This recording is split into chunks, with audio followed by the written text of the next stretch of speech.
was shopping inside a mall when Chief Afolabi, an army general of the Federal Republic, saw her.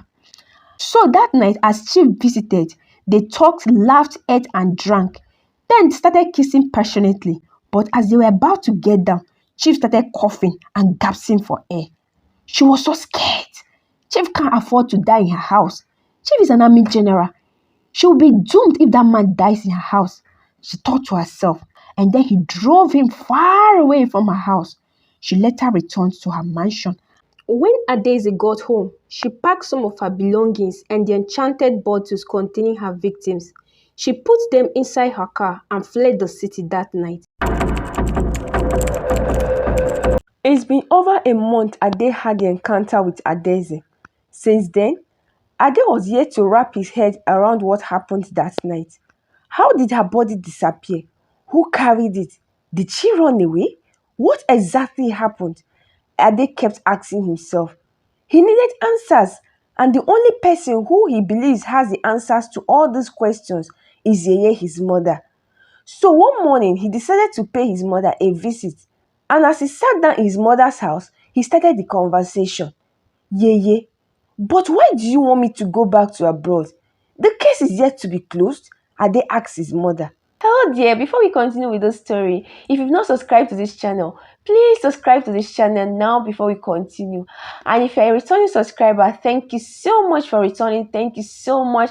I really appreciate. And if you're just stumbling on this story for the first time, please check the link in the description box so that you'll be able to follow up with the story and so that you can understand the story proper. Thank you so much for stopping by. And please, if you've not subscribed, kindly hit the subscribe button. Support my channel. Thank you so much. Now let's go back into our interesting story. Ade shifted uncontrollably into his seat, his hands resting on his knees.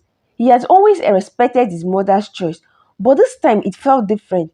He was a policeman, sworn to uphold justice, and this woman he was investigating had crossed so many paths, yet he can't still ignore Yeye's words. Yeye, you know that I can't just let her go like that.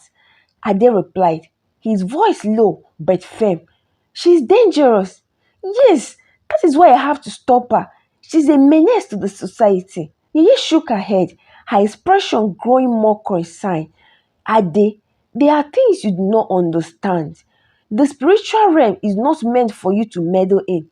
You are a strong man, I know, but this is beyond your strength. Sometimes it is better to walk away from battles that are not yours, Yeye said. Ade sighed. The weight of his decision pressing down on him. He had seen so many things as a policeman, but the story about this woman was different. It was unraveling, yet his pride urged him to stand his ground.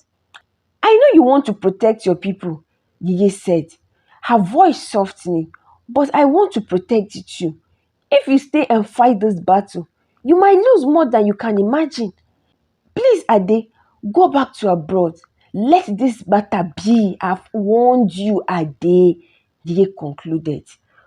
For a long time, Ade sat in silence, staring into space. He knows that his mother has never steered him in the wrong direction before. So reluctantly, he nodded. Okay, Yeye, I will go back, he said. Then the next morning, Ade went back to the police station. His colleagues greeted him with the usual banter, unaware of the turmoil inside him. He walked over to his desk, pulling out the case file that has consumed his thoughts for so many weeks. Ade, what's up with that case now? His friend Bayo asked him as he approached. Because you are so invested in this case, so. Ade forced a smile. He said, I decided to drop it. What? Bayo frowned. You decided to drop the case? After everything? Bayo asked. Well, I have my reasons, Ade said quickly, trying to avoid further questions. Anyway, I am heading abroad soon anyway, so I need to start wrapping up things here, Ade said. His colleagues looked at him with surprise. However, none of them pressed further. After handing over the case file, Ade shook his hands with his friends, exchanged farewells, and made his way to the airport. As the plane took off, he stared out of the window, with his mind heavy with the decision he has made. Yeye had been right. Some battles were better left unfought, he concluded. Meanwhile, at the Marine Kingdom, beneath the shimmery depths of the ocean. As the water glowed was Yeye the Queen Mother, who was sitting on her throne. Adaeze stood before the grand throne with her long ebony hair flowing with the gentle current of the sea, and her once radiant face now etched with desperation. Yeye, Adaeze began, her voice a mix of pleading and defying. I beg you, let me return back to the land of men. I still have an unfinished business there. Adaeze pleaded. Adaeze, my child, your time on earth has come to an end, Yeye said. Adeze's eyes were filled with tears. I am not afraid of them, mother. I can face them. I only need more time. I need more power, Adaeze said. Yeye shook her head. You do not need more time, my child. You need peace. In here, within this kingdom, you will be safe. The ocean will cradle and the enemies of the land will forget you in no time, my child. Adaeze fell down on her knees, pleading softly. But I am not ready to let go. Not yet. I was so close to everything I have ever wanted, Adaeze pleaded. Yeye rose from her throne, her form towering over Adaeze, then placed a gentle hand on her cheek and said, You were so close to losing yourself, Adaeze. You see, power when misused only leads to ruin. It is not just your enemies that concerns me. It is what you are becoming, Adaeze, Yemoja said. Adaeze looked into Yemoja's eyes, searching for a way to convince her. But deep down, she knew that the Queen Mother was right. She had become so reckless, and her lust for revenge has blended her to the consequences. Will I ever be able to return? Adaeze asked softly, her voice barely a whisper. Yemoja smiled gently. Perhaps one day, when the tides of fate shift and your heart has found true peace. But for now, the land of men will have to wait. But if they come for you, then will you be released? Come for me? How? Adaeze asked. You don't need to worry yourself, Adaeze. Nobody is coming for you, Yemoja said. Adaeze was confused. However, she had to obey the Queen Mother, even though she wasn't satisfied. After Adeze's resignation, an investigative panel was set up comprising of the police, army, air force, and the navy. They needed to unravel the mystery behind this mysterious woman, and General Afolabi was part of this panel. His expertise will be highly needed because he is an army general, and after all, he is among the few to encounter Adaeze and be lucky to come out alive to tell the story. In fact, Afolabi has vowed to go to any length to bring Adaeze to book, whether dead or alive. General Afolabi had been driven by revenge. His heart, which was once dedicated to serving the nation, has been consumed by a single desire, which is to find and defeat Adaeze, the woman who almost ruined his life. As he sat down on his bed, he was lost in thought. His encounter with Adaeze, coupled with her disappearance, still remains a mystery that he needed to unravel. No woman had ever dared me and succeeded, and this one would be an exception. A me, General Afolabi. Ha! Iwo, you this woman, you have met your match, Afolabi boasted. But how do I go about this? I need to pay Baba Egba a visit. He is in the best position to guide me through, he said. So General Afolabi decided to pay Baba Egba, his spiritualist, a visit. So that he can guide him through on how to find and defeat Adaeze. So as he stepped into Baba Egba's shrine, I know why you are here, Afolabi, but I will advise you to let sleeping dogs lie. Then Afolabi said, Greetings, wise one. I should let her be? Baba, she dared touch the tail of a tiger. I, Afolabi, can never allow a woman win. No, never, he boasted. But Baba raised his head and said, The woman you seek to fight had gone back to where she belongs. Do you want to call her back? Can you handle it if things go wrong? Afolabi, I won't be a party to this. You know that I had always had your back. But you see this one, I wash my hands off it, and I will advise you to do same. Adaeze is no longer of this world, he said calmly. She has returned to the marine kingdom. Recalling her back might invite grave consequences. She will be too powerful and she will be too dangerous. Forget about this revenge, Afolabi. It will only bring your destruction. Baba said. Now you can leave, or do you have any other issue that needs my attention? Baba asked calmly. But Afolabi was not a man that gives up easily. His anger has feasted for so long, and he could not imagine walking away without satisfying his taste for vengeance. If you will not help me, Baba, then I will find someone who will, he said, rising to his feet. Baba Egba watched him in silence, his eyes filled with both pity and resignation. May the gods protect you. You will definitely need it, Baba said. As Afolabi left Baba Egba's shrine, he said to himself, just imagine, look at the man that I have been trusting for my protection. See the way he just chickened out because of a mere woman, he said. I, General Akande Afolabi, will not rest until her body becomes stone cold. Yes, I must find her and bring her to book, he said angrily as he drove. The next day, Afolabi decided to visit Baba Ijebu, a more ruthless native doctor who was known for his willingness to help those who sought for vengeance, no matter the cost. If Baba Egba was the voice of wisdom and restraint, Baba Ijebu was the opposite. He was a man who thrived on chaos and power. It took quite a long time for Afolabi to find Baba Ijebu's shrine. It was located deep within a dense forest. The air was colder here, and there was a forbidding sense that one was walking into the lair of something far darker than mere human hands could craft. Baba Ijebu was younger than Baba Egba, with sharp features and eyes that glowed with malice.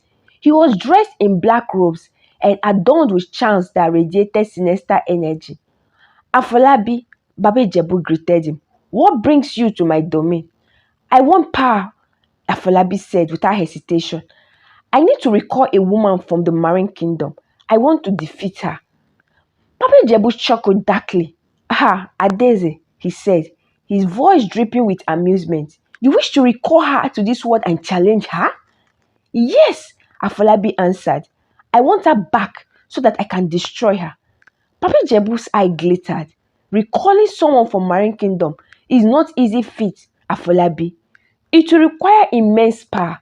Can you pay the price? He asked. Afolabi didn't hesitate. I will give anything to defeat that woman, he said.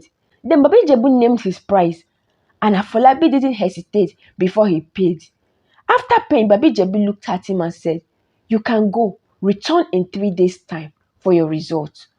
Then Afolabi thanked him and left. Meanwhile, at the Marine Kingdom, Yemoja and other high-ranking members of the underworld had journeyed to another district for their biennial annual meeting.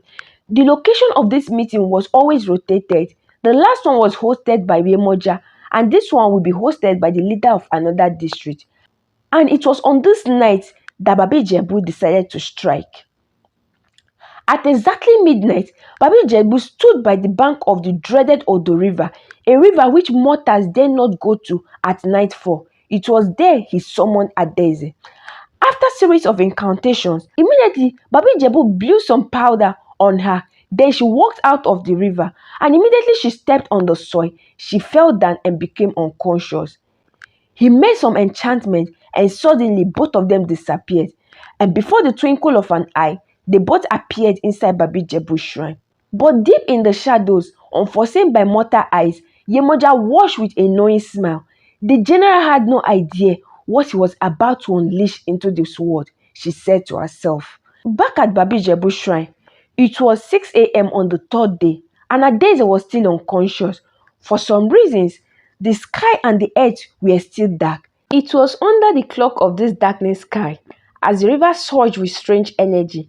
Yemoja, the Marine Queen Mother, emerged from its depth.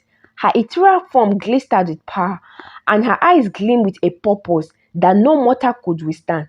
She had just 2 missions: to take her own and to deal with him who dared her. Yemoja's fury was unmatched as she strode towards the hut where Adaeze was hid. Inside the hut, the air was thick with scents of herbs and incense. Baba Ijebu laid on his bed, unaware of the storm brewing around him. Adaeze was unconscious and was bound hand and feet, her spirit weakened by the potent charm that held her captive. The sight of her daughter in such a state only fueled Yemoja's wrath. Yemoja's voice echoed like the rumbling of the distant thunder as she stood by Baba Ijebu's bed.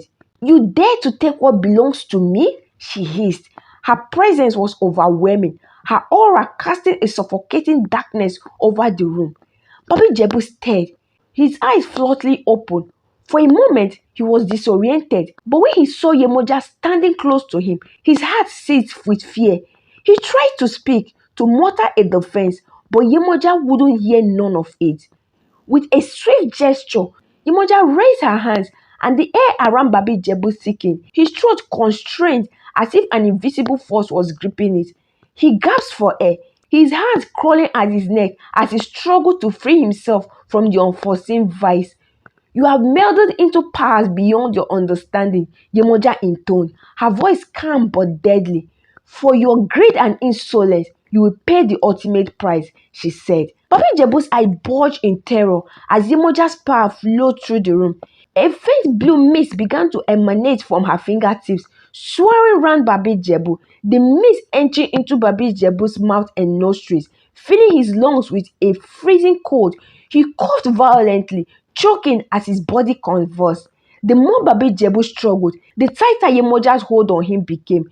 His life force was draining, pulling from his body as Yemoja siphoned his energy into the mist. His skin grew pale, his eyes bloodshot, until finally his body became limp. Babi Jebu's last breath escaped his lips in a faint whisper as he succumbed to Yemoja's magic. Yemoja watched dispassionately as the native doctor crumbled lifelessly on the bed. She had no pity for those who dared to cross her path. Turning her attention to Adaeze, Yemoja knelt beside her daughter, her expression softening as she placed her hands on Adaeze's forehead. With a murmur of ancient incantation, the ropes that held Adaeze bound unraveled and fell away. Yemoja's power flowed into her daughter, reviving her and strengthening her spirit. Adaeze stared, her eyes flatly open. "Mother," she whispered, her voice weak. "Hush, my child," Yemoja soothed. "You are safe now," Yemoja said. With a wave of her hand, Yemoja summoned a shimmering portal of water that opened before them. She lifted Adaeze into her hands. Then they returned to the safety of the river depths. Back in the heart of Marine Kingdom, Yemoja laid Adaeze on a bed of soft coral. As Yemoja and other marine goddesses from other districts began the fortification process, they called upon the spirit of the depths and the ancient beings who had guarded the marine realms for centuries. A circle of glowing figures appeared, their forms shifting like waves in the ocean. They hummed in unison, their voices creating a resonance that echoed through the water. Yemoja placed her hands over Adaeze, channeling the power of the depths into her daughter's body. Adaeze's skin shimmered as the energy enveloped her, fortifying her spirit and her body. Her veins pulsed with the strength of the ocean, her mind sharpened with wisdom of the depth. The spirit wove protective charm around her, ensuring that no earthly magic could ever harm her again. When the ritual was complete, Adaeze stood before Yemoja, her eyes glowing with renewed strength and determination. She was no longer the vulnerable daughter who was captured. She was now a force of nature, imbibed with the power of the sea. After the fortification, on the evening of that same day, Yemoja and Adaeze returned to Babi Jebu's shrine, waiting for Afolabi's arrival. Not quite long, Afolabi pulled over at Babi Jebu's compound. Yemoja, quickly disguised as Babi Jebu, sat down and received him. "Welcome, my son. The deed has been done. You cannot have her," she said. "Wow, Baba, you did it," Afolabi said excitedly, moving towards Adaeze, who was lying on the floor, pretending to be unconscious. "Is she dead?" Afolabi asked, looking concerned. "No, she's unconscious now, but she'll be awake in 3 hours' time," Yemoja said. Afolabi jolted in fear, with his mouth wide open. "What?" he asked. "Don't be scared. She has been rendered powerless," Yemoja assured him. "Ẹ ṣé sir, ẹ ṣé o, ẹ ṣé mo dúpẹ́," Afolabi thanked him. "I will hand her over to the police. Let me be on my way now." "Ẹ ṣé sir, Baba ẹ ṣé," he thanked him once more. Afolabi carried Adaeze and sat her carefully at the back seat of the car. He got into the car and headed back to Ibaji. As Afolabi drove away, Yemoja stood up and said, "Adaeze, my daughter, go hunt down those who seek your demise. Hunt them down one after the other. Hunt and destroy everything and everyone that makes them happy. Go, let no one escape your wrath," She laughed wickedly, then she disappeared into the sea. The journey from Ijebu seemed like eternity. As Afolabi drove, he quickly pulled out his phone. He made a phone call to Dada, the new DPO of Ibaji zone. "Hello, Dada," he said as Dada picked up his call. "Ah, General Afolabi, I wasn't expecting your call," Dada said. I know. Afolabi said. "Are you at work? Because I have her." Afolabi continued. "Have who?" Dada asked. "The woman on our radar," Afolabi replied. "What? How?" Dada asked again. "Please, no time for much questions.